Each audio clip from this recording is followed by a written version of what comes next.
One county-owned nursing home took the plunge earlier this year. CBS 58's Mark Stevens looks at their controversial decision and what it could mean for all of us. Rock County began requiring the employees at its nursing home to get the COVID vaccine in January. Of 198 employees, 16 are still laid off for refusing to get the shot.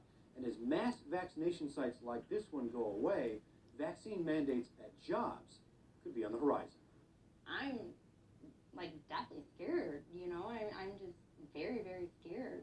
Rockhaven Nursing Home sent nurse Amber DeJanes a letter around Christmas saying the COVID vaccine would be mandatory. No vaccine, no job. DeJanes refused and was laid off in February. I always get sick. I was premature and I always react to everything. The nursing home's decision surprised its union president, Tony Ray. Shocked. We were unprepared for it because it was December 23rd.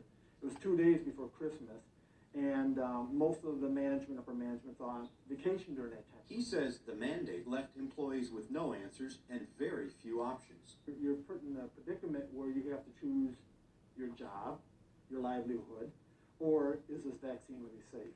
Board Chairman Rich Bostwick supports the mandate. We had 13 residents out there at the nursing home coming down with the virus, and as family weren't allowed in, there was only one way that it was getting in, and that was through staff. Thank you very much for your consideration. He says it was one of the hardest votes he's ever cast.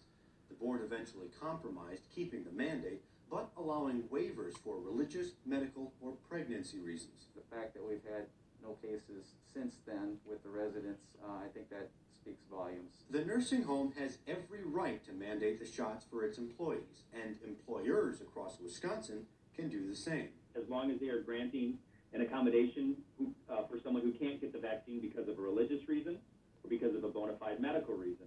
Employment attorney Eric Eisenman says he's been getting lots of questions lately from employers about vaccine mandates. But those clients have focused on encouraging employees to get the shot rather than requiring it. Eisenman believes some companies in fields like healthcare, restaurants, even airlines may require the shots later this year. I think we will see some industries where it is required. And I think the courts will uphold that. Wisconsin Republicans have tried to pass legislation preventing employers or the state from being able to do that.